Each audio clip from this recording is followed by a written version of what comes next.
Mbalamusiza nnyo baganda baffe abali ku the updates online page mwe bali kubaako mwe bali kubeera nga mugoberera ensonga zonna ezigenda so mu ggwanga Uganda n'ensi yonna okutwaliza wamu.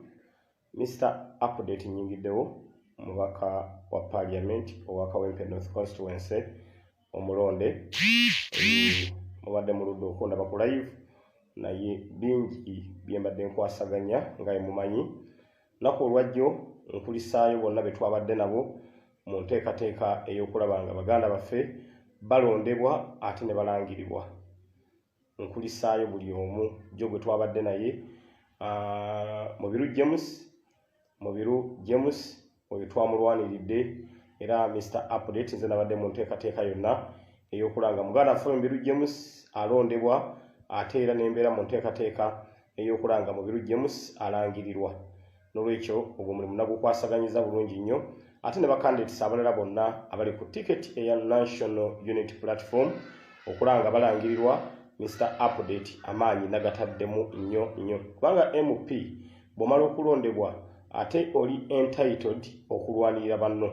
Mubiru twagenza okuyingira akalulu kajjo bambi musajja waffe ng'ali mu kkomera era nenkola buli ekisoboka kyonna okulanga akalulu ke tukakuuma n'obutabbibwa era aba NRM babadde balina olukwe olwagala okubba akalulu ka Mubiru James ne bakandidates abalala abadde mu bavuganya ne Mubiru James nga baagala kukozesa advantage olw'okuba nti ali mu kkomera bakabbe.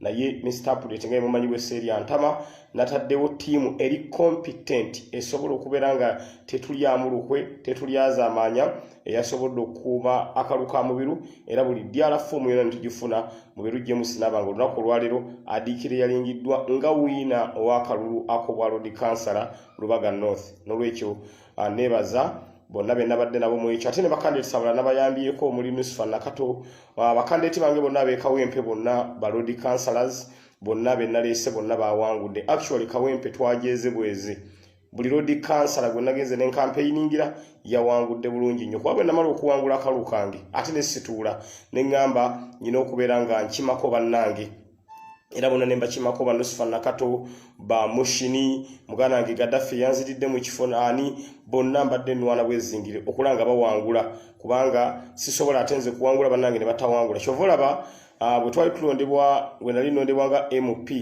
era ne Honorable Robert Kyagulanyi Center yawangula Kawempe massively with 98% kubanga abalonda nganze be balondaga president wange abalondangaze balonanga president wange ina campaign yalinga egamba bwe watompagira nga tompe kalulu bwe watowe president wange kalulu nange tompa eyo campaign nagitambuza mu Kawempe era okuwunzika nga president waffe asobodde okubeera nga awangula kalulu ako. Nolwekyo yembeera egenda maaso bantu bange Mr. Update nga tetulengera ka ear to ear smile kiki sisobola kubeera happy nga my president is under incarcerated badidde amakage ne bagafuule komera sisobola kubeera happy Mr. Update nja kubeera happy nga bine bintu biri bibaddewo ekisooka nga alangiriddwa nga duly elected president of the Republic of Uganda ekyokubiri nga ali free asobola okubeera nga akola ki yeetaaya oba kitegeera nga ali free nga asobola okubeera nga yeetaaya.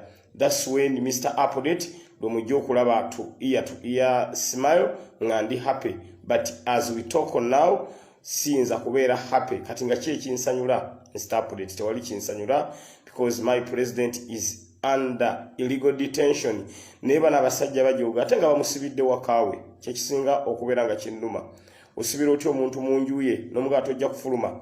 Mama Babi Kyagulanyi nagezaako gama kangende mu lusuku oli mu kikomera mbe nga nsobola okubeera nga nfunayo akatooke mbe nga nsobola okubeera nga nfunayo emimonde mbe nga nsobola okufunayo muwogo abaana basobole okulya ne bamugana mu lusuku ne mu compound tokkirizibwa kugendamu. Ekyo tekiyinza butannuma Mr. Update newankubadde nga nange embeera gye ndi mu sinyangu njiggibwa banjigga luli bwe nali ngende waka waliwo pikipiki nga 3 zangoberera era abatuuze be bazintakkuluzaako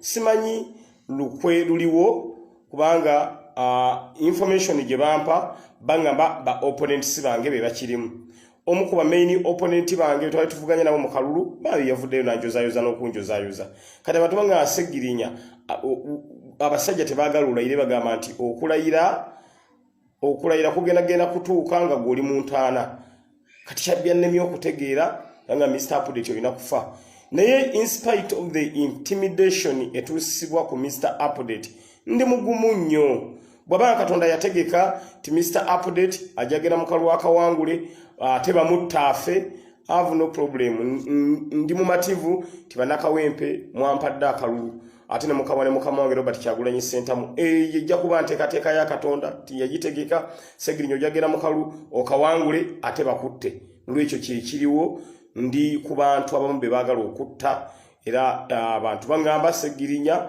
ekiriwo abasajja bagamba Segirinnya alina kufa nga bumanye kumite erikyawoomu waliwo omuvubuka omu gwe bawadde mission eyo n'abaako ate mukwano gwe gwakubira namugamba Segirinnya yeebereremu so nengezaako okubeera nga neebereramu mu ngeri emu oba mu ngeri endala waliwo abantu abagamba Segirinnya oli excited nze sisobola kubeera excited because mbadde road councillor owa Kawempe North ekisanja kiramba nga nkulembera abantu kati excitement for what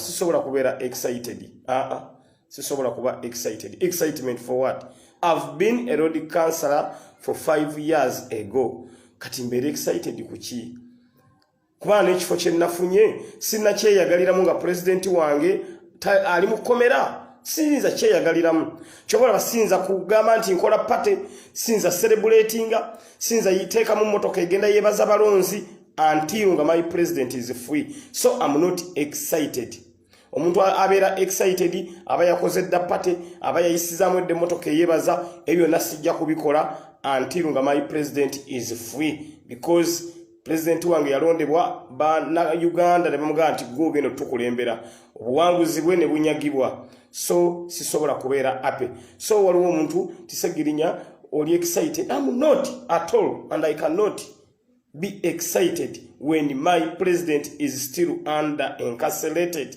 I cannot be excited nga mukama wange Robert Kyagulanyi Ssentamu ali mu buwamba ali mu komera tasobola kufuna kyakulya nawangula akalulu kano lw'amaanyi ga Robert Kyagulanyi Ssentamu that's why nawangula kati mukama wange gwe nayitako n'empangula ali under incarcerated ate mbeere ape nti Segirinnya nawangudde ekifo sisobola I'm telling you sisobola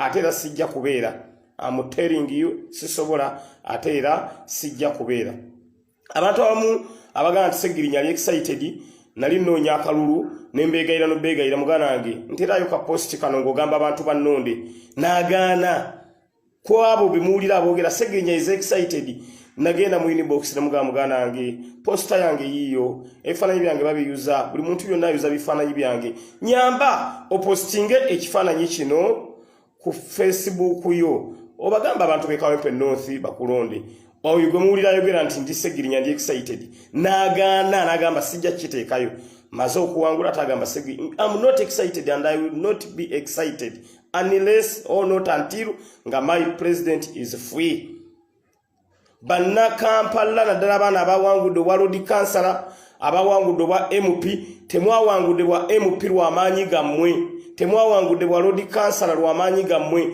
ffenna twawangudde because of our president Robert Kyagulanyi Ssentamu so this is the time ffenna tuyimirire tuwanike emikono mu bbanga tugende tutwale emmere ewa Robert Kyagulanyi Ssentamu ow'ettooke owa lumonde owa muwogo ow'ensujju owaki tutwalire president waffe emmere abenga asobola okubeera ng'afuna ekyokulya this is the right time president waffe watwetaagira mbeegayiridde banange share this video buli road councillor gwe balangiridde olwaleero mukubidde essimu buli MP gwe balangiridde olwaleero mukubidde essimu ne mugamba tukwegayiridde enkya ffenna tutwalire president waffe emmere mukitegeera ffenna enkya buli muntu yenna amanyi nti wawangudde tukwetaaga twagala ffe elected leaders tukulemberemu bannaffe tutwalire president waffe emmere ewaka wa president waffe sikomera ewaka wa president waffe sikomera temuyinza kuddira muntu nemusibira mu nju ye temuyinza kuddira muntu nemusibira mu nju ye nolwekyo ewaka wa president waffe it is not a prison oba mukitegeera ewaka wa president makage ge yazimba okubeeramu mpozi tusaba bwe kibanga kisoboka gavumenti eveeyo egambe nti ewaka wa Honorable Robert Kyagulanyi Ssentamu is a prison obo kiraba nebo mba mukimanyi nti ewaka wa Honorable Robert Kyagulanyi Ssentamu si prison. Please, we want our president to be free, not tomorrow but today. We want our president to be free.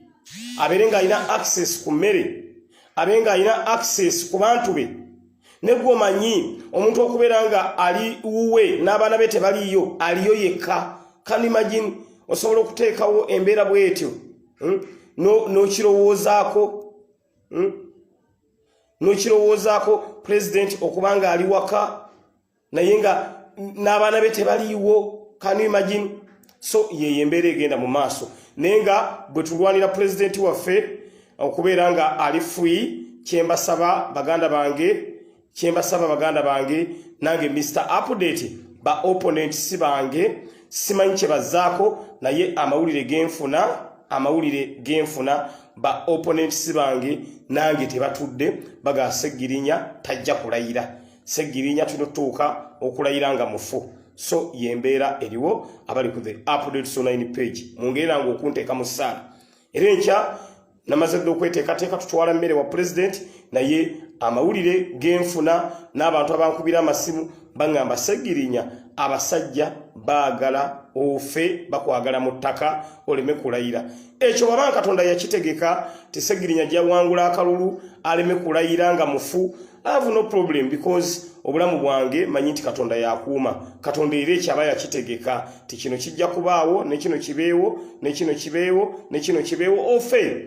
So baganda baffe bebawa akasente munonye Seggirinya mu mutte sina tabu emotoka yange bagifollowinga n'akakyusa emotoka eziwere mmeka ne buli gye nninnyamu ogenda okulaba bagifollowinze kati Seggirinya natuuse okubanga nnyina akazinga wentuula era enkya wengenda okubeera nga nva tulabe nga tugenda wa president waffe tubenga tusobola okubeera nga tumutwalira emmere. Babuulira mazima anattack our president is anattack to all of us. Kyagulanyi tayinza kubeera mu mbeera bwetyo nitubeera happy. Mbabuulira mazima tetusobola kubeera happy nga Kyagulanyi ali mu mbeera bwetyo tetusobola. Era nze Seggirinya siri happy at all okujja nga president wange ali free. Nolwekyo bwe mbanga siirayire have no problem kasita akalulu nakanoonya nenkawangula baba nanemesa okulayira ne banzita ate candidate omulala ajja kujja era nga wa NUP ekifo kya Kawempe North akiwangule. Nze sina tabu manga munjagaliza kufa have no problem sina tabu era candidate omulala ajja kujja nga Seggirinya mumusse era ekifo akiwangule mpozi nga munagenda buli awangula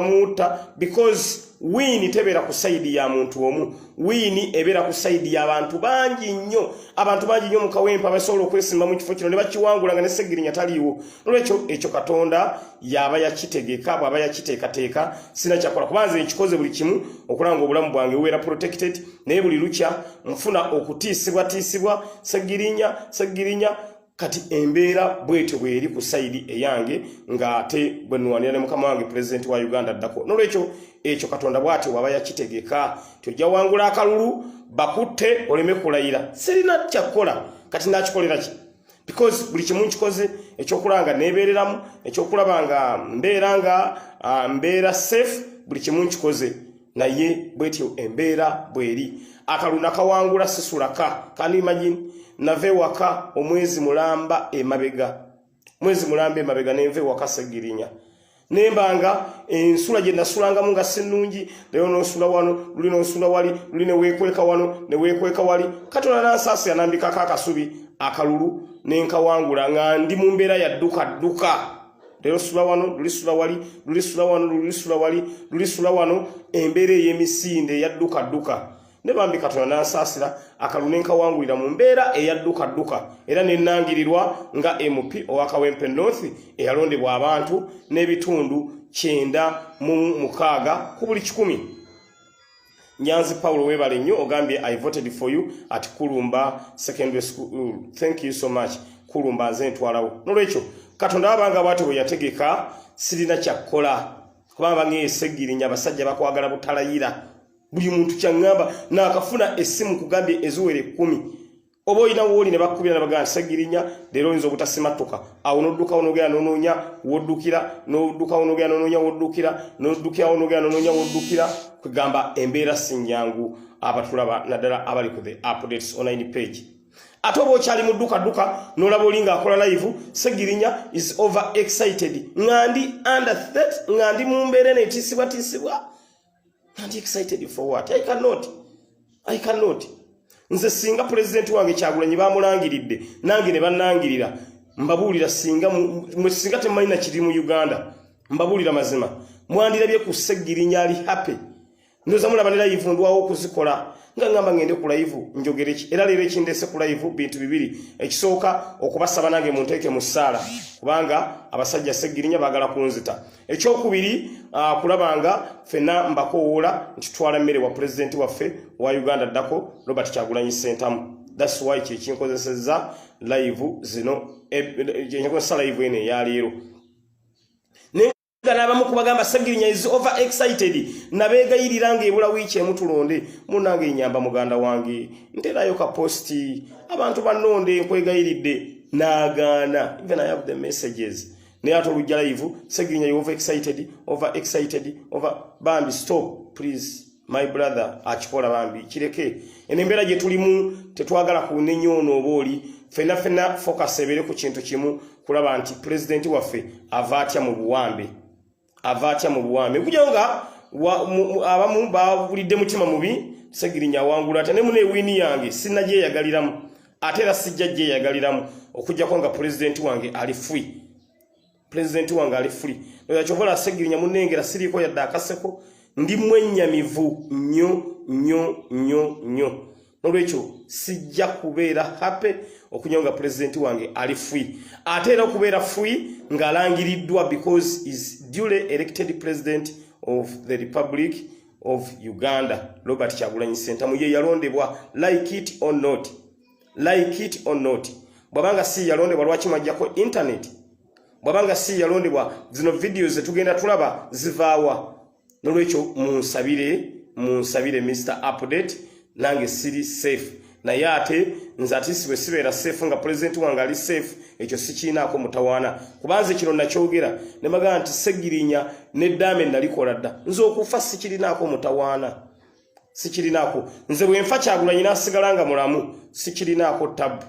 Nolwekyo kyensaba abantu bonna tetwagala muntu atujja ku mulamwa, tetwagala muntu atudaivatinga, fenna our main focus tulwane tulabe nga president waffe abeera free.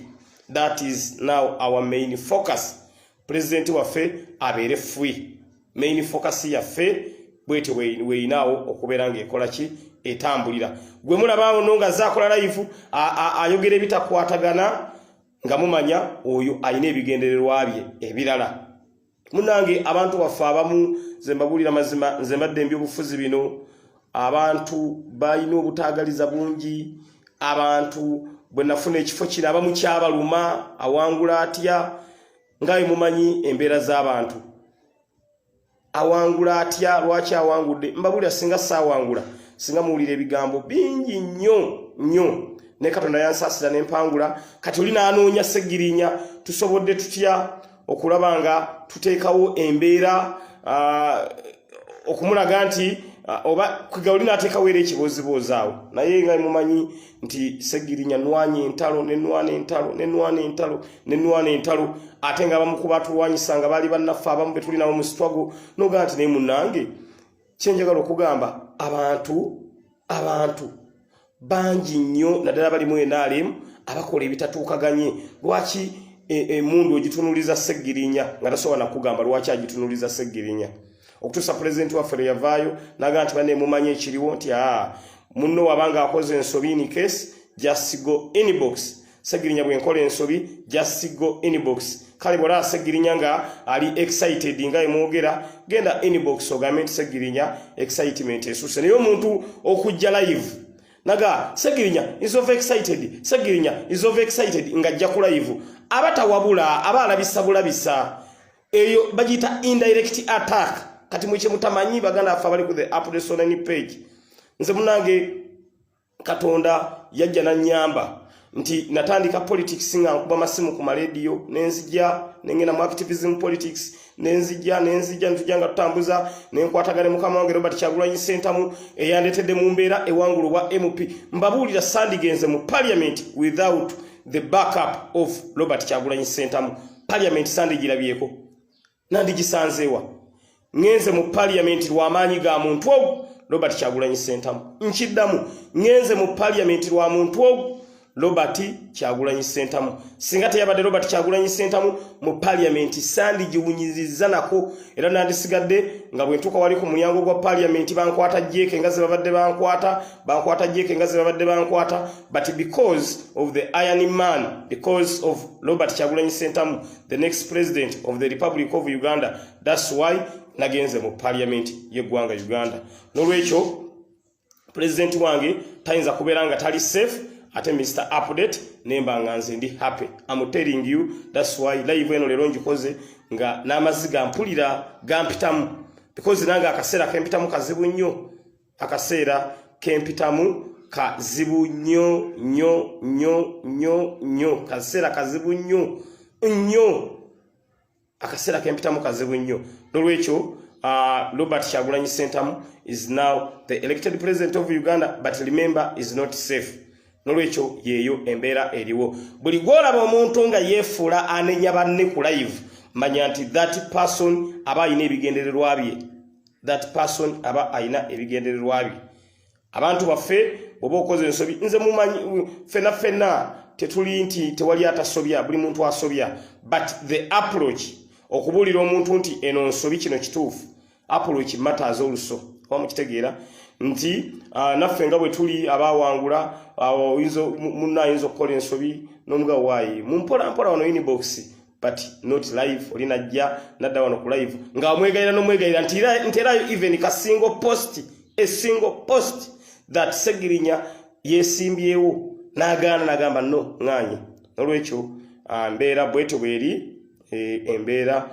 bweri eyo njagadde mbayiseeyo ti abantu abamu bagezaako abantu abamu we twawangudde baawulidde bubi this is reality mbabuulira mazima ne munenze kyenjagala obabuulira Segirinya oba ndi MP oba siri nja kubeerawo oba banzise era omulala ajja kujja atwala ekifo kino olwekyo embeera bwetyo bweri kati eyo nvuddeyo kanzire eyo njagadde bayisaayo buyisa kubanga bannaffe abamu baagala batukakkanye they want to let us down but the truth is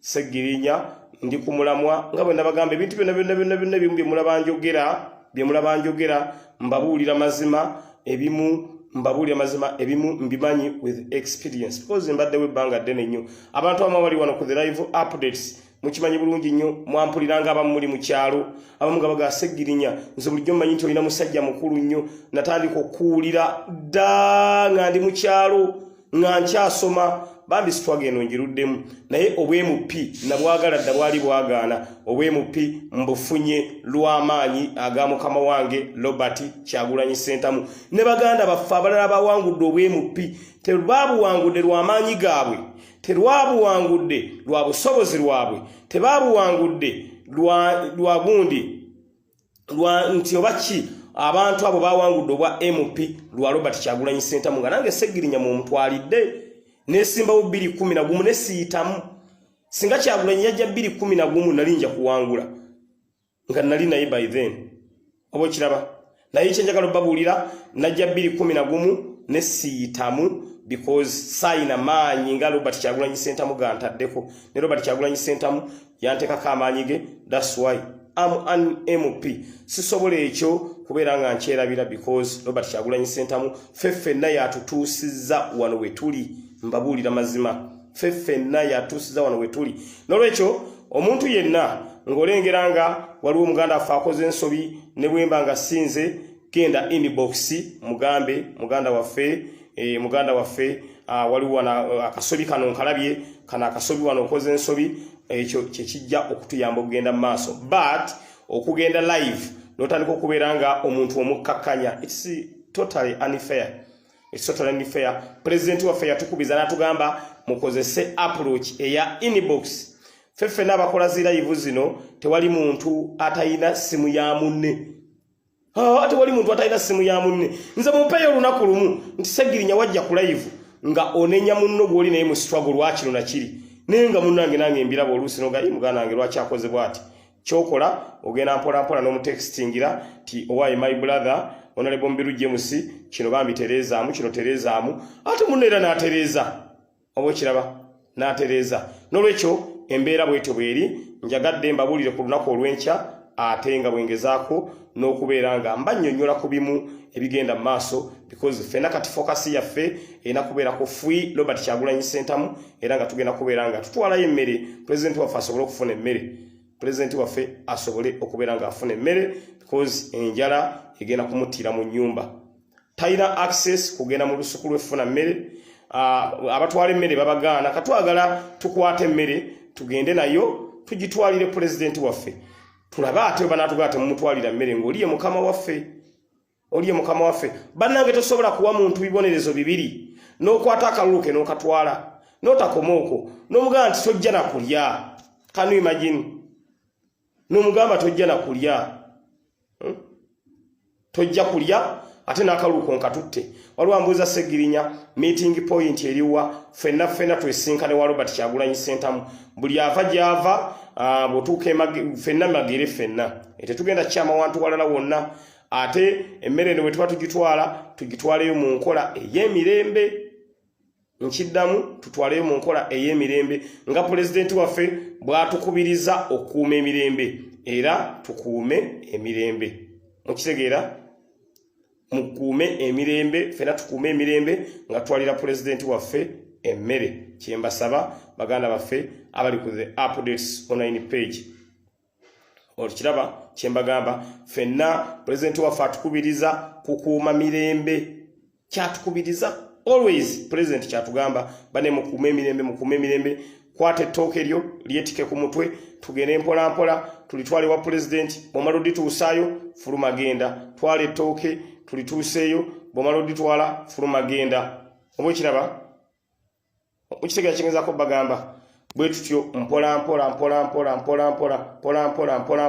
tukuume emirembe kubanga bano abasajja baagala nnyo mbu tubeere chaotic bayiseewo ebyabwe bakola ki bye baagala so tugendagenda nga gundi muganda waffe Denisite agenda kukwata fulaga yaffe ng'agiwanise bw'ati mu bbanga nga Segirinya neetisse ettooke nga nkwatiddeko n'enva pulezidenti waffe z'asobola okubeera nga alya n'emmere gy'asobola okubeera nga alya tugende mu mirembe mpola ffenna nolwekyo meeting point ffenna tugenda kubeera nga magere tewaliwo nti wano we musinzire bwe tunagamba nti tuve wantu wamu bajja kutwekwasa nti naati bakuŋŋaanye so tetwagala kukuŋŋaana twagala buli agenda okufuna ettooke litwale bw'ofuna lumonde mutwale bw'ofuna muwogo mutwale oba okitegeera yembeera mwe tugenda okubeera nga tutambulira olunaku olw'enkya tetwagala batwekwase twagala nnyo ebintu byaffe pulezidenti kyatukubiriza era pulezidenti bw'alikyusaamu mu order naga nti nedda kati mukole bwe muti kye tujja okukola but ffenna tufollowinga order ya mukama waffe atugamba kukuuma mirembe nolwekyo tetulina meeting point nti yeeno oba yeeno but ffenna meeting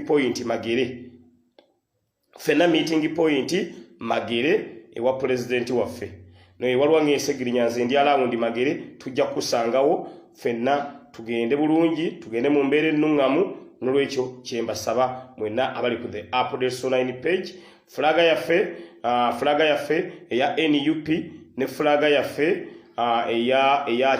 eya Uganda fulaga bbiri zonna tugenda kuba nazo twolekere ewa president waffe nkole y'emirembe buli omu atwalayo kyatwalayo bw'otuusayo ettooke ng'ovaayo ng'ogenda atwala muwogo ng'avaayo ng'agenda bayi ssaawa emu geeti egenda kubeera nzigule ekyo kyo kiwedde ssaawa emu geeti egenda kubeera nzigule tutwalire president waffe emmere bambi enjala ereme kumuttira mu nnyumba bambi enjala ereme kumuttira mu nnyumba kubanga munnange president waffe bw'abeera nga tali happy Segenya asobola kubeera happy president waffe bw'abeera mu maziga Mr. Update asobola kubeera happy kyobulaba munnengera Mr. Update ndi wano njogera nammwe I'm not happy at all. I'm not happy at all. Nolwekyo kyetusaba olunaku olw'enkya ffenna tukuume emirembe tugende wa president waffe tumutwalire emmere muganda waffe asobole bambi okufuna kyalya asobole okufuna kyanywa naye gw'ovanga ku muntu okuva lwe bamubba akalulu wiiki namba talina kyalya talina kyanywa talina kyalya talina kyanywa waliwo nga Mr. Update mwandikoze ekibinja kimu bajja kutwekwasa abasajja abo nga mubamanyi tetwagala kuteekawo mbeera egamba nti mukuŋŋaanye tewabadde social distance kuba ekigendererwa kyaffe si kyakwekalakaasa ekigendererwa kyaffe kyakuderivalinga mmere eri president waffe oba mukitegeera kye mbagamba omulamwa gwa kuderivalinga mmere eri president waffe mukitegeera oba mukifunye bulungi nnyo ye main aim yaffe kuderivalinga mmere nolwekyo bajja twekwasa tewabaddewo social distance tewabaddewo ki mukiraba muti abasajja abo manyi batunoonyaako mbeera bagezi batukwate batutte bakole ki kati ffe tukole kye batasuubira ffe tukuume emirembe nga president waffe bw'atukubiriza keera ku makya yambala masikiyo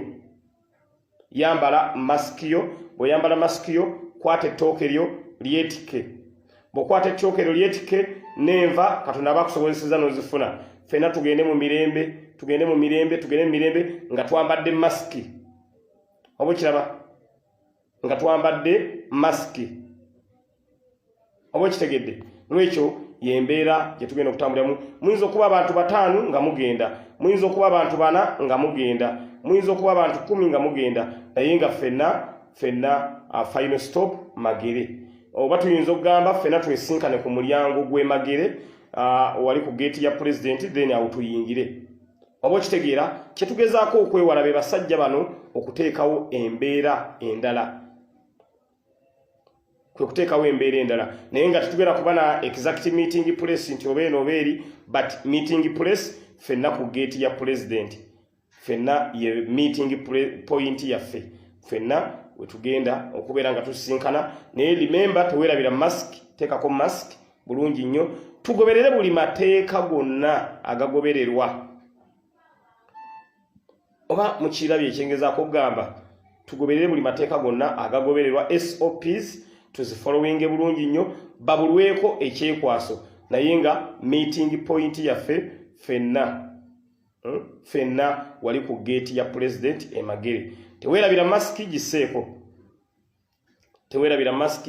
giseeko teekako masiki wetike ettooke lyo ffenna meeting point ku gate ya president then awo tusobola okugamba nti kati ffenna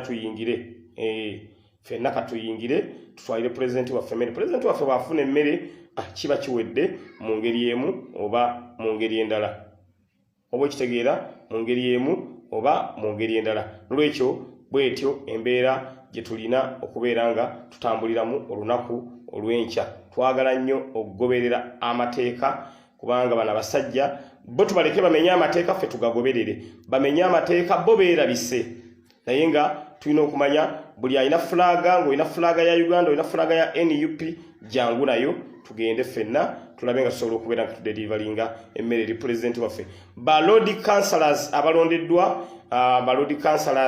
abalondeddwa eno enteekateeka mulina okugibaamu ba MPs mwenna abalondeddwa eno enteekateeka mulina okubeera nga mukola ki mugibaamu ey'olunaku olw'enkya nga tugenda okuderivalinga emmere ewa president waffe Mr. Update nze nange emmere gye ngenda oderivalinga yonna giguze dda nsuze njiguze kubanga ekyobutale buyinza okuggulawo nsuze nange emmere gye ngenda okutwala nagiguze dda ate neebaza n'abantu bange ab'ekyebando katale market nabo bagambye naffe Segirinya tugenda kuwerekerako nga MP waffe nga twalira president emmere nolwekyo embeera bwetyo bweri olunaku olw'enkya teekateeka ya mirembe. It is not a demonstration but it is a food delivery to our president. Food delivery day to our president. Food delivery day to our president. It is not a demonstration, but it is a food delivery day to our president. I call upon each and every Ugandan to embrace olunaku lw'enkya tugende bambi muganda waffe tubenga tusobola okubeera nga tumutwalirako okulya muganda waffe kubanga embeera bwetyo bweri bwetyo bweri eri president waffe tulabe nga asobola okubeera nga afuna ekyokulya. So mujje buli asobodde jangu bambi mukama waffe ajja kumanya nti mu mbeera yonna ey'ennaku ne mu mbeera ey'essanyu tusobola okubeera nga tubeera naye. Naye ng'ate nange Mr. Update wamwe munsabira ti abasajja bagamba Segirinya talina kulayira. That is their intention. Segirinya talina kulayira. That is their intention. Bannamawulire bonna tubalina olunaku lw'enkya tuyina international journalists ate tuyina ne Ugandan journalists. So olunaku lw'enkya both international and Ugandan journalists bonna tugenda kubeera nga tuli nabo nga twalira president waffe emmere. Okitegedde nga twalira president waffe emmere. Police tubasaba olunaku lw'enkya lwa mirembe awalwage tuleete emmere enfumbe temuleeta mmere enfumbe eri president waffe. Mulete matooke, lumonde, muwogo, toleeta nfumbe. Oba kitegedde bambi temuleeta nfumbe. Twetaaga emmere nga matooke ng'ettooke omuntu aliraba, muwogo nga muwogo omuntu amukola ki amulaba. Oba kitegedde kyembasaba temuleeta mmere enfumbe. Tutwale emmere gye twandiyise embisi. Leeta lumonde nga bwali, leeta muwogo nga bwali. Maama first lady waka gyali ajja sobola okubeera nga akola ki afumbira president waffe. Kyembasaba bambi temuleeta mmere enfumbe. Kyembasaba ekyo nkibeegayiridde. Emmere enfumbe oyinza okubanga oli munnaffe naye tetuna bwe twesiga mmere enfumbe nti wagifumbidde ewuwo ogireesedde president. Ekyo mbeegayiridde. Leeta fruits, leeta ennaanasi, leeta ki naye emmere enfumbe temugireeta. Leeta ettooke, aleeta lumonde, leeta muwogo, muleete amanda, ab'amanda muleete, ab'amuwogo muleete. Kyembasaba enfumbe bambi temuleeta. Kyembasaba abali ku the updates online page. So yembeera eriwo naddala mmwe abangoberera nga ngezaako okubeera nga mbabuulira kiki ekigenda mu maaso. Waliwo ambuuza banakkirizayo emmere ogitwala ate munnange banaaganira ku kikubanga president waffe bambi enjala egenda muttira mu nnyumba nga alina n'akasente akasobola okwegulira emmere naye ekisinga okwewuunyisa kwe kubeera nga president n'akasente talina waayita agenda yeegulira emmere. First lady waffe naye tebamukkiriza kufuluma. Kitali kirungi bannange. Babulya mazima bw'ojooga ensanafu totuulamu ntuule. Ne bambi mutuyisiza bubi nnyo. Olwagenda sabbuuni baleete sabbuuni kituufu omo mumuleete. Tasobola genda ku dduuka gula sabbuuni, tasobola genda gula omo, tasobola ky'osobodde kireete. Waliwo ambuuza ssaawa mmeka? Ssaawa emu yennyini tugenda kuba tutandise okubeera nga tutuuka ewa president waffe Robert Kyagulanyi Ssentamu. Bambi tugenda tuyimirire naye mu kaseera kano president waffe watwetaagira. This is a trying moment. Nolwekyo akaseera kano president waffe watwetaagira. President waffe yali asobola okubeera nga tajjambya abufuzi n'aba nga asigala mu bulamu bwe yalimu era singa ali mu happy life naye yagamba nedda ebirungi byonna kambyefiirize buli kimu kyonna kankyefiirize ngende nnunule bannayuganda. Era bambi najja neyefiiriza obulamu obulungi, neyefiiriza emmotoka ennungi, neyefiiriza buli kimu kiyabeerangamu nga kirungi. Najja n'ayingira ebyobufuzi president waffe ngazze okununula bannayuganda. Buli kimu n'akisakurifayisinga. Gwe tebereza Kyagulanyi embeera gye yayitamu nga talina baana be. Embeera gye yayitamu nga talina baana be mazima ga Katonda mugulu. gyolaba White House ennyumba ya president waffe enju nnene nnyo negwe ku mwaka faananyi ng'enju eyo gyolaba ennene agirimu ye ne mukyala we. Can you imagine? Agirimu ye ne mukyala we bantu babiri. Talina baana be yabajjawo kubanga yamanya ekiyinza okutuuka ku baana be bambi n'abajjawo. Gwe teebereza olaba enjala gwe omuntu omukulu ekuluma n'ekutuusa ku maze olwo singa alina abaana be waka ng'abaana bakaaba amaziga tebalina kyakulya enjala ebatta. Oba mukira kyengezaako bagamba era Robert Kyagulanyi Ssentamu is a wise man, is an intelligent man. Alinga ya predictinga ebigenda okujja mu future najjawo abaana tebasobola kugumiikiriza mbeera eyo yakubeera nti leero tolya n'enkya n'otalya na luli n'otalya ono aba mwana muto tasobola. Bambi Katonda n'atuyamba ng'abaana yali akoze eki yali abazeewo negwe ku mwaka faananyi Muganda waffe Robert Kyagulanyi Ssentamu embeera gy'ayitamu nga talina baana be gwe kigattirize ng'ate obulamu bwe baana ayagala nnyo abaana be nnyo nnyo nnyo naye enju bagirimu abantu aba ne mukyala we. Can you imagine? Obulumi obwo bwe mbuwulira mpulira nga bunzita amazima ga Katonda mu ggulu. Mpulira nga bunzita ne mpulira nga nfa.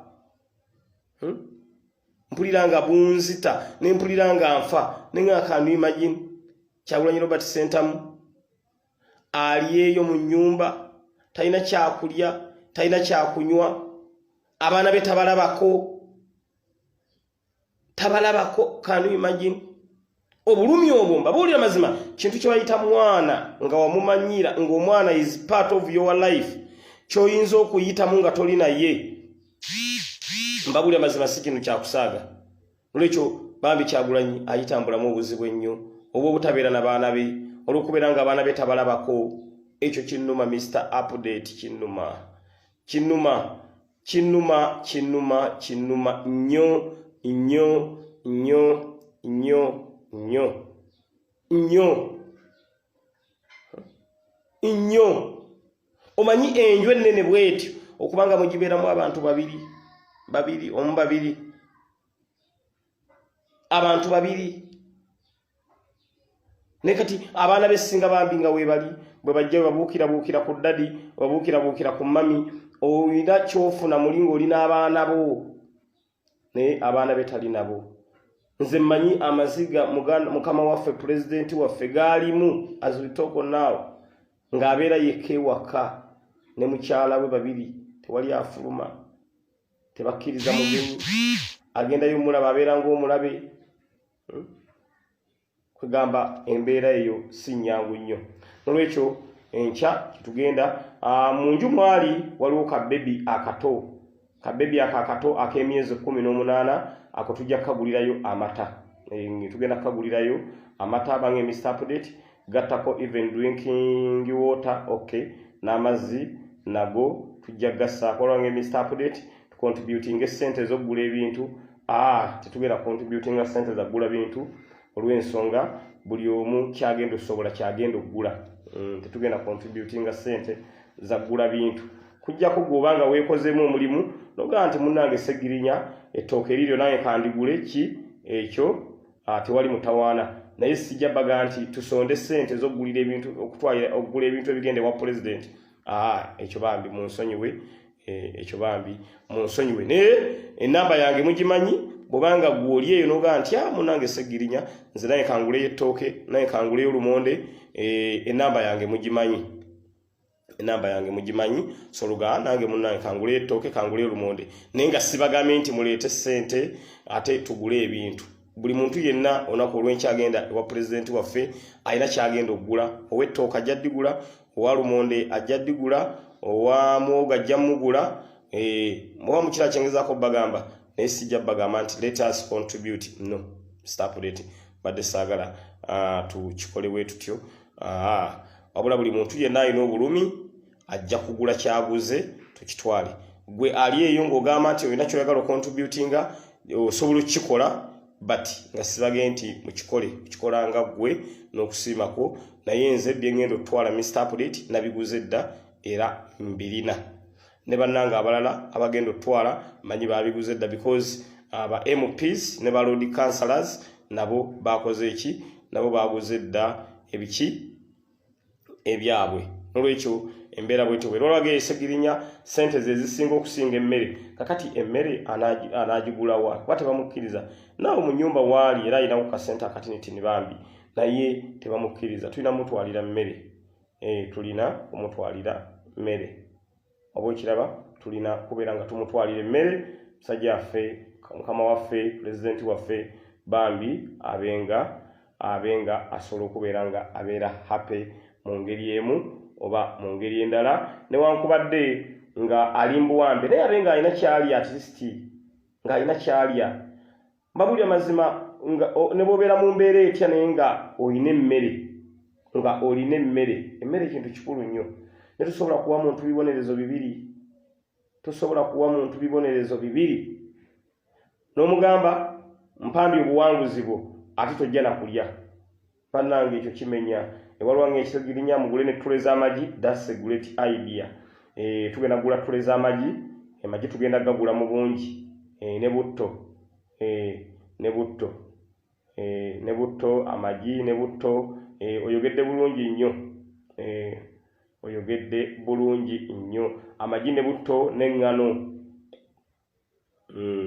amagi ne butto n'eŋŋano wange emmere bayinza omuteramu obutwa ffe tugenda obyetwalirayo ffeffe nnyini ffe tubyetwalirayo waliwo ayogedde ku kyamagi magi ago makulu nnyo n'eŋŋano wange ebyo bintu bizibu byakubeera ng'omuntu abiteekamu ekintu n'olwekyo alina ttule y'amagi gireete alina eŋŋano gireete alina butto muleete tulabe nga muganda waffe tugenda tumukyalireko ekyo pulezidenti waffe kye tugenda omukolako yakikola ku Dr. Kanokiza Besigye. Dr. Kanokiza Besigye bajja lumu ne bamukwatira ewaka omuntu eyagenda ewaka we n'amutwalira emmere n'agenda n'amugumya n'omugumya yali Robert Kyagulanyi Ssentamu kiri mu byafaayo kiri ku likodi Robert Kyagulanyi Ssentamu nga Dr. Besigye ali waka ali incarcerated omuntu eyagendayo bamuyita Robert Kyagulanyi Ssentamu n'agenda n'amugumya n'amuyimiramu n'akayimba tusituka tutambule ate n'amutwalira n'emmere n'olwekyo pulezidenti waffe kino kye tugenda okukola enkya naye yali akikoleddeko ate omuntu mukitegedde kyemagamba naye yali akikoleddeko omuntu n'olwekyo bwetyo embeera bwegenda mu maaso okulaba nga tutambuza wala ng'Esegirinya temwerabira butto kwali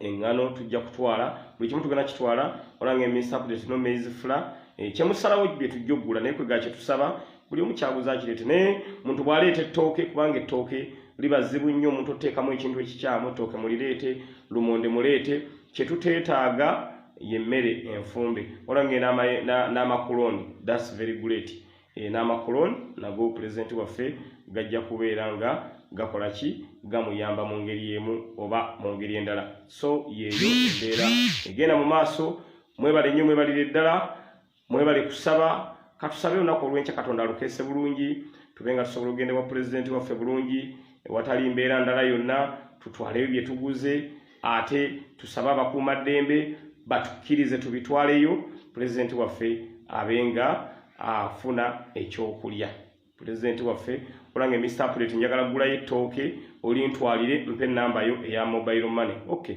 nadde sikyagadde naye nga bw'ŋŋambye kale nkikole waliwo ŋŋambye Mr. Update njagala kugulira pulezidenti wange ettooke mpe ennamba eya mobile money ennamba yiyo manyi mwene empeera kati gye tulimu mbeera si nnyangu yiyo ennamba ngikuwadde gw'oginsabye njagala kugulira pulezidenti ttooke naye nga mbadde nsazeewo tukikole bwe tutyo so embeera bwetyo bweri tusabe mukama waffe Robert Kyagulanyi Ssentamu olunaku olw'enkya abe nga asobola okubeera nga afuna kyalya olanga Esegirinya teweerabira amata g'omwana sijja kugerabira waliyo akaana akato pulezidenti akaliyo baali bagenze mulabako ne babalemesa okufuluma waliyo akaana akato sisobola kwerabira mata g'akaana ako era nja kugenda nago wala ngambye kawo peas and beans Segirinya tubyerabira that's very great wala ngambye Mr. Update n'embwa za pulezidenti muzigulireyo emmere ebambi pulezidenti ayinawo security ye emukuuma ey'embwa ebangambye nazo tuzigulire emmere. No problem. Baby Milk, please don't forget Mr. Update. That's very great. Thank you so much. I will not forget my sister okutwala amata g'akaana ako bambi akato akali ewa president waffe amata njagera nago. John Wansolo muganange ange Mr. Update na akawunga tokerabira and okay, no problem. Lini ongambye food for dogs, no problem. Kuba security ya president eriyo. Milk powder, please. I cannot forget. I cannot forget. I cannot forget. Era encha njagera ku dry food like snacks. Okay, snacks. So embera bwete weri John Wansolo nsanyusa okulaba ati special and rice.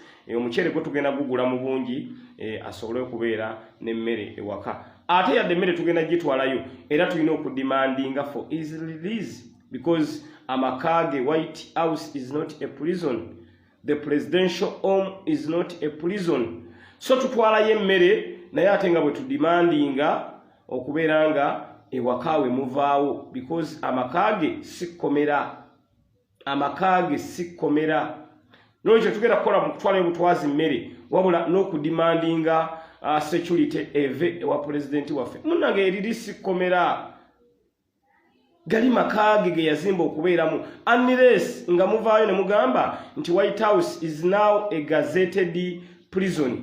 Tujja kufaayo naye bw'obanga omanyi nti amaka ga mukama waffe president waffe sikomera mbasaba immediately muveewo. Mirembe moli ne ngambye Irish potato Mr. Update tomwerabira awalongambye I recommend only cereals, they can't poison them. Ne cereals nazo tujja kutwala mu ngeri emu oba mu ngeri endala. Nolwekyo embeera bwetyo bweri abali ku the updates online page kubanga president waffe tali mbeera nnungi and pampers for the baby. Okay, no problem. Thank you so much. Byamumpa buddemu mbirabye era nja kubanga mbitwala nakulwancha tewali kuwumuza tewali kuwumuza tulabe nga tugenda tukyalireko mukama waffe president waffe Robert Kyagulanyi Ssentamu ate nga bwe tudemandinga ebintu bibiri. Ekisooka poliisi eve wakaawe, ekirala nga tusaba akakiiko k'ebyokulonda kaveeyo keekuwemu ttooki kamanye nti Robert Kyagulanyi Ssentamu ye yawangula obwa president baveeyo bamulangirire ku bwa president w'eggwanga Uganda because tulina evidence ti Robert Kyagulanyi Ssentamu ye yawangula akalulu k'obwa president obw'eggwanga Uganda. So we have the evidence ti Robert Kyagulanyi Ssentamu ye yawangula akalulu k'obwa president ketwakamala okuvaamu with the 75%. Ate no percentage yesala bwesazi kubanga twagenda okukayingira nga alina 95 naye ne mugamba ne tugenda okugattagatta nga alina 75%. Nolwekyo bye bintu ebibiri bye tudemandinga. Twali Busongolo onge Mr. Update South Africa tukwagala nnyo. Amina. Amina webale nnyo, webalire ddala, webale kungoberera, mwebale kunjagala. John Mondo ngambye sabuni temwerabira. Okay, ne sabuni nja kubeera nga nkola ki mutwala mu ngeri emu oba mu ngeri endala.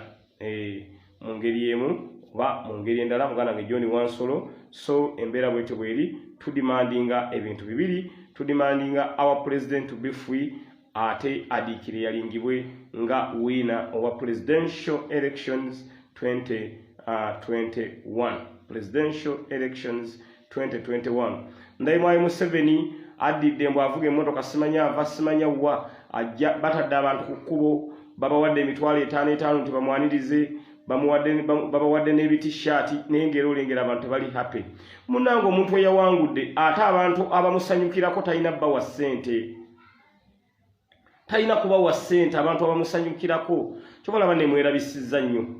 Abantu bemulengera Mwai Museveni bajja asanga nga bayimiridde mu bustenseni munnange babawadde buli muntu mitwalo 5. Can you imagine? Essente zandigenze ne zigula eddagala mu malwaliro, essente zandigenze ne zigula ne ziyambako mu ggwanga Uganda abantu okubeera obulungi.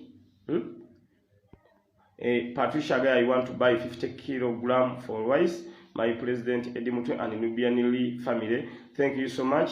Patricia atuwaddeyo akira 5 ez'omuceere. Thank you so much Patricia. Patricia, may God add you more. njagu gatta omuceere ogwo ku bino bye ngenda okutwala njagu gattako ku bye ngenda okutwala. Thank you so much my sister Patricia agambye agenda gulayo omuceere kilo 5. Thank you so much my sister Patricia, may Allah add you more. Walonge paraffin and chako. Okay, no problem. Munange baba wadda abantu mulengere emitwalo 5 mbu babere wali nga bakuba engalo mbu nga bagamba sebo ddala taffe twakuwa akalulu ate nawe omuntu gwe bawa emitwalo 5 munaye weebereremu sente ezo bazikuwa naye jagenda mugenda kusangayo ddagala ogenda kusanga embeera nga nzibu nnyo n'olwekyo kyensaba nammwe mwebereremu. Naye gwe weewuunye omuntu okusanyuka nti yawangudde nga abantu alina kubawa ssente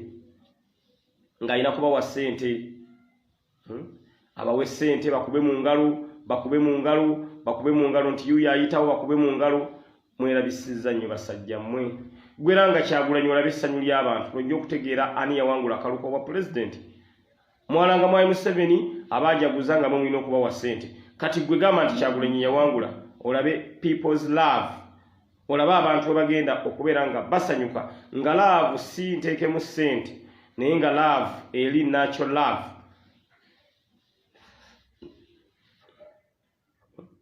Natural love gye mugenda okulaba nga buli muntu ali happy n'olwekyo ekyo kyongera okubalabisa kyongera okubaswaza kubanga omuntu awangudde ate abeera atya nga abalina omusanyukirako alina bbawa ssente. Olina bbawa ssente mbu basanyuke. Segirinya nawangula akaluko bwe mupika w'Empe North abantu abansanyukirako nti Segirinya awangudde nali sina kusooka kubawa ssente. Bwe musooka ne mbawa ssente bansanyukireko kitegeeza tebannonze. Naye mbabuulira mazima Honorable Robert Kyagulanyi Ssentamu yalondebwa nate nyina kaidiya nga ngamba bakansala balondeddwa ne ba MPs abalondeddwa tetwandirayidde nga pulezidenti waffe tali free. Ne bwe nakyogeddeko abantu ne bagana edda Segirinya mulina okulayira naye ndayira biki nga bali president is not free. Nsoyalinga ini ntya nga pulezidenti wange tasoyalinze ini nga ate yalondebwa. Nsoyalinga ini ntya nga pulezidenti wange tali free. Ne waliwo abantu abaze mu inbox Mr. Update nedda mwe mulayire. Sinadde mbwe ntyo Mr. Update nga nayo ngiresenga idea mwe mulaba mutya. Lwaki ba MPs ba road councillors basoyalinga ini ba mayors nga pulezidenti waffe tali free. Ekyo nakyo nabadde nkirese nga proposal nga nti Segirinya nze ng'omuntu omu nga pulezidenti wange tali free nze mune nsoyalinga ini kati nsoyalinga ini kuki nga pulezidenti wange eyandeetedde wiini eno gye nnyina tali free tali safe. Nakyogeddeko naye nalabye ku komenti z'abantu nga nedda Segirinya ekyo tekikola. Munnange bwe tuba tulwana olutalo tulina okuteekawo embeera yonna tugiseewo. Nkwata ntya ku Ruhani nenjiwanika bwe nti mu bbanga nendayira nga my president is not free, nga my president is not safe. Ekyo ye yabadde idea yange Mr. Update naye abasinga nalabe bakivumirira ate nga mune kyemwogera nange kwentambulira naye nga nze that was my idea. Both councillors, Lord councillors and MPs tetulina kitulayiza nga pulezidenti waffe tali free. Ekyo Mr. Update nande ngiresenga proposal. Mbabuulira mazima bino ebifo bye twafunye tebirina makulu nga tetufunye entebe nnene. Bino ebifo bye tulina tebirina makulu.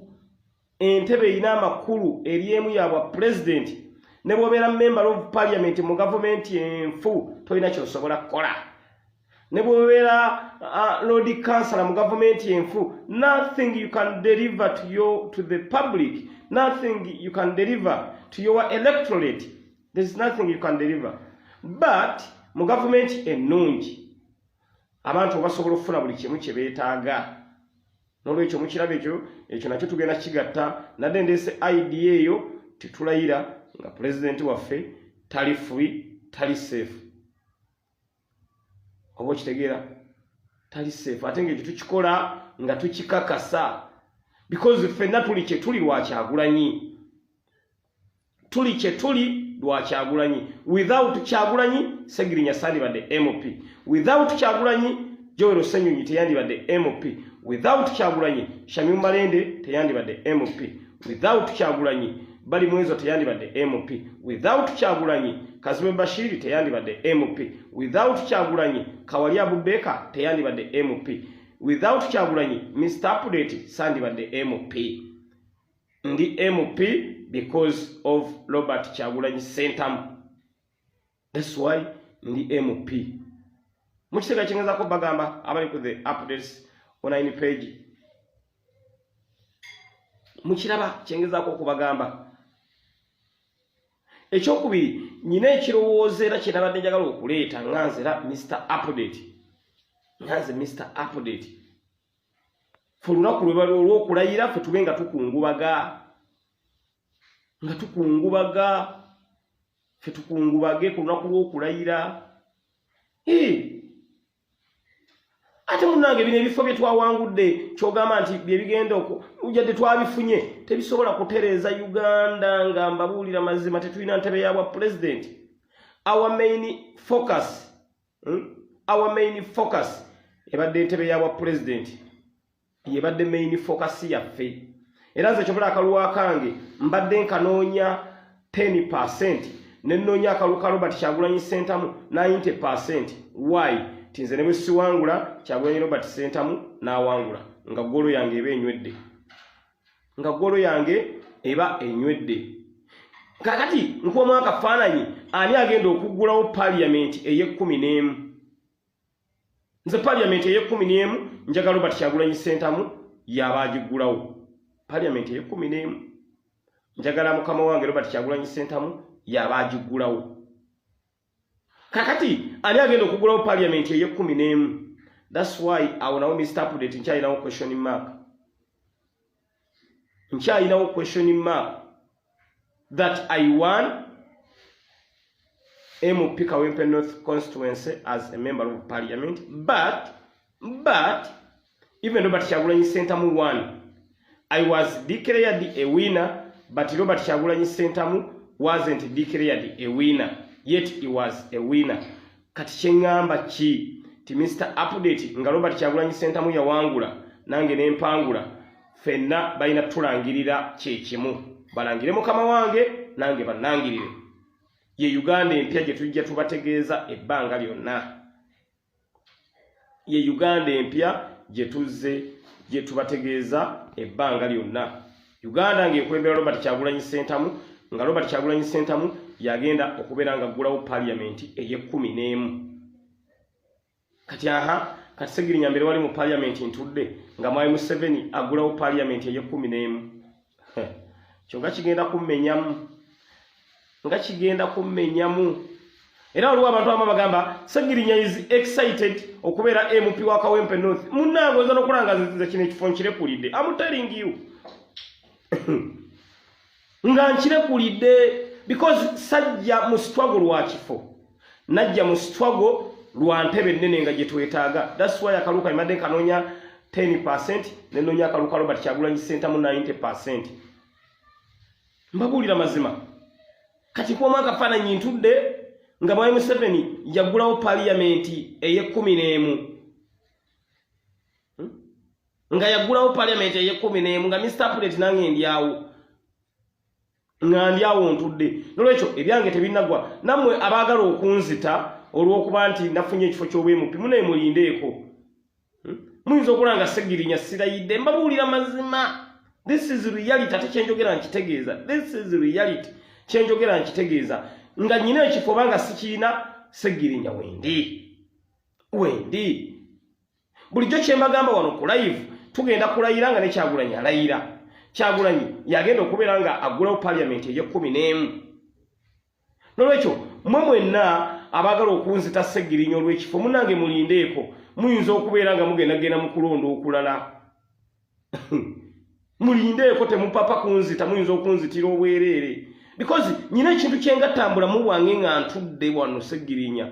Nti bulijjo abantu be-expectinga okubeera nga Robert Kyagulanyi Sentamu yagenda okubeera nga aggulawo parliament eye-11.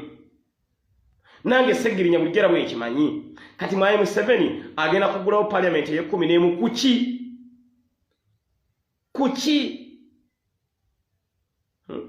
agigulawo kuki awo Segirinya awo nkyatunuddewo nnyo era nsaba ba MPs abawangudde teba MP n'omwakola pate nti wawangudde ekifo balodi kansala sira balodi kansala ina a celebratinga kyembasaba abantu baffe tubalonde babeere waawo bonna nga balondeddwa no celebrations nti owangudde terikola pate until nga our president is free mbabuulira mazima sibagaana kwetaba mu nteekateeka y'okulonda ba mayors ne ba councillors tubalonde babeere waawo nga tulina abakulembeze baffe abalondebwa ate nga bwe tulwana okulaba nga a president waffe abeera free ate era alangirirwa kwaba nenze nkuwamu akafaananyi nga ntudde mu house nga ggulawo parliament ye Mwai Museveni naye nga tali entitled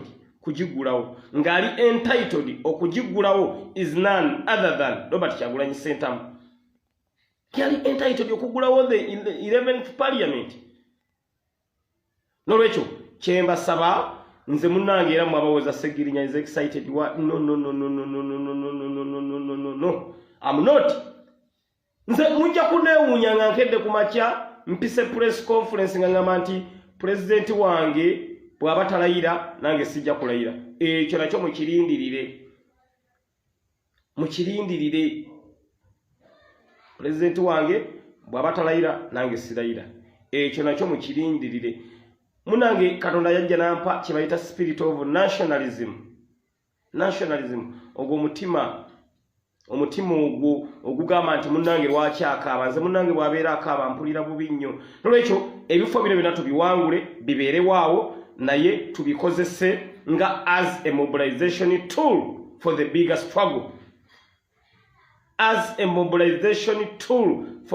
struggle tetuyinza ate bireka ab'NRM biwangule no we should participate mu kalulu kano tuwangule ebifo bino tubikozese nga as a mobilization tool naye tetubikozesa nga abaamaze dda nti tumaze tufuuse MP tufuuse road councillor family yange kati egenda ku no tubyetabemu tubikozese nga as a mobilization tool nga tulina kye bayita people's power nga tulina amaanyi g'abantu for the bigger struggle for a new Uganda. That is my suggestion, that's my idea, that we should use these elective positions as a mobilization tool for a bigger struggle. Say, Mr. Update, that is my suggestion. But we are not excited at all. We are not. Nze mundaba nga nkola ka interviews ez'amawulire bwentyo ne nkola interview. But muyino kimanya nti struggle yaffe nnene ya Robert Kyagulanyi Ssentamu kubeera president. Ffenna ne bwe twandigudde ne tufunafuna bwe MP. Ffenna ne bwe twandigudde ne tutafuna bwa road councillor. Ffenna ne bwe twandigudde ne tutafuna bwa mayor ne tukwata entebe ey'obwa president ow'eggwanga Uganda kyabadde kiwedde. Because our main target is to take over the dictatorial regime of Yoweri Kaguta Museveni and his family. That is our main target. And we are still aiming to overthrow the despotic regime of Yoweri Kaguta Museveni and his family. Come rain or sunshine, time is now to change the government of Uganda. Because Robert Kyagulanyi Ssentamu is a duly elected president of the Republic of Uganda. Naye winiye ne yetwalibwa emisana tukunga enseeraba. Ne batekawo intimidation, ne batekawo kutiisa, ne batekawo kanga. Nenga bakimanyi Robert Kyagulanyi Ssentamu yawangudde akalulu. That's why Mr. Update, I'm not happy at all. Era temugenda kuddamu kunabanga ndi happy at all.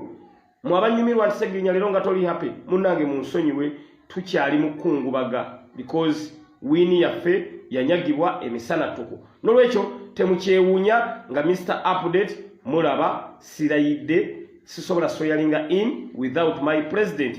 I'm expecting my president okugulawo parliament ye 11. Without Robert Kyagulanyi Ssentamu okugulawo parliament ye 11, Mr. Update, I'm not happy at all. Mbabuulira mazima, this is reality. olwo baze mu inbox Segirinya neddala ira ne magana no wait please wait tajeti yaffe ya ntebe nnene tajeti yaffe si yafuna bifo ya ntebe nnene Robert kubeera president wa ggwanga Uganda fena kye tubadde tulwanirira diaspora community mulwanye kinene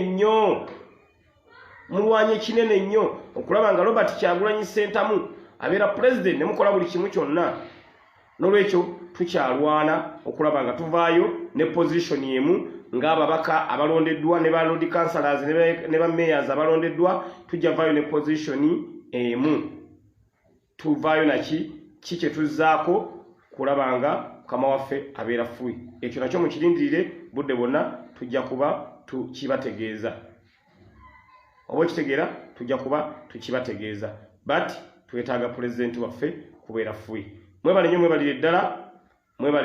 mwebalire ddala mbeebaziza nnyo mwenna ababaddeko ku the updates online page tujja gera maaso n'okubeera nga tubategeeza buli kimu ekigenda maaso tusinkana olunaku olw'enkya nga tugenda okutwala emmere wa president waffe. Tomorrow it is a food delivery day to our president Robert Kyagulanyi Ssentamu. Next stop Magere era ffena tujja ku meeting wali ku gate ya president tulabenga tugenda tuweeyo emmere ewa president waffe wa Uganda addako. So enkya kyekiriwo. Thank you so much. Mwebale nnyo mwebale ddala mwebale kunjagala Segirinya Muhammad mwebale kumbeereramu mwongere okunsabira essaala abasajja baagala kunzijambula mu bwensi eno naye sina tabu oba banzite sina kyakola kubanga botta Segirinya ate Basegirinya bagenda okumeruka bangi botta Segirinya olwakafo era akafo omulala ajja kujja akoleki ajja kujja akatwali n'olwekyo botta Segirinya manya nti ate Basegirinya bangi nnyo abagenda okumeruka ng'ate bali determined than Segirinya nga bali more determined than Segirinya. Lwekyo mwongere okunsabira Katonda nange ankulembere mbyenkola byonna kubanga nsula ku butaakye nga nkoko ya mutamivu nsula ku butaakye gwe nobanga obeera mu dduka buli budde mbeera mu dduka gwe n'ensula eno n'ensula eri luli n'ensula eno n'ensula eri ndi mu dduka Segirinya wammwe buli budde kubanga abasajja baagala nfe. I'm telling you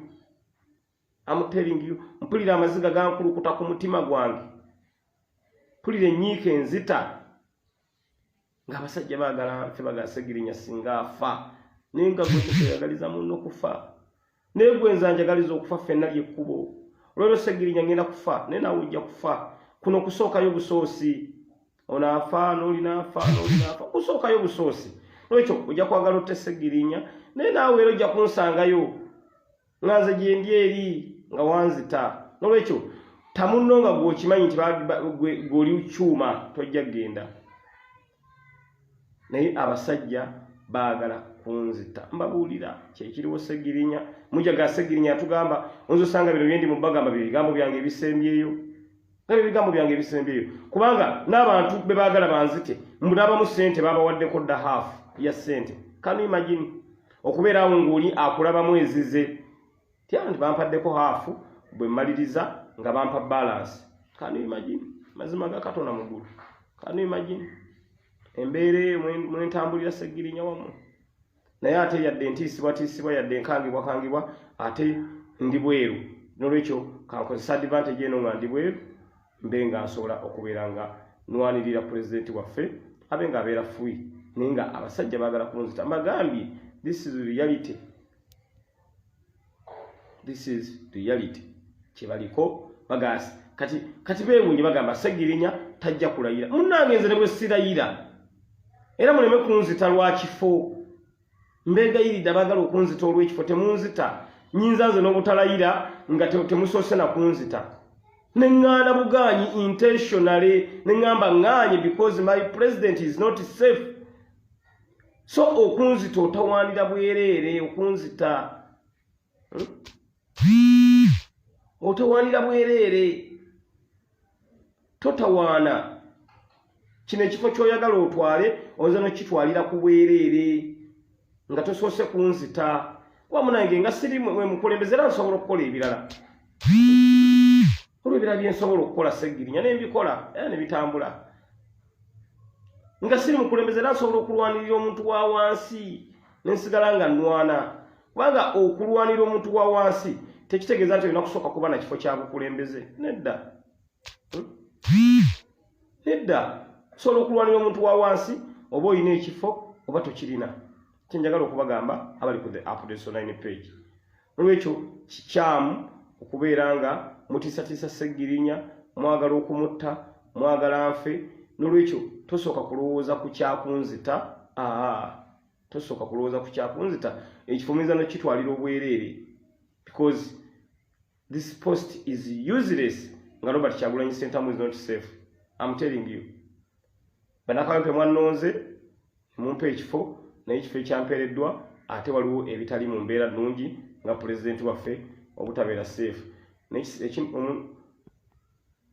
kino ndowooza kyo kanki blocking simanyi kikonte Ibrahim kanki blocking tuli mu bintu birala kingamba mu stop yowa excitement kati excitement yaweeriwa kanki blocking ekiwambwa kino wama embeera bwetyo bweri kyenjagala okubeera kati bizze wano mu fake account kangene mweraba mubeere bulungi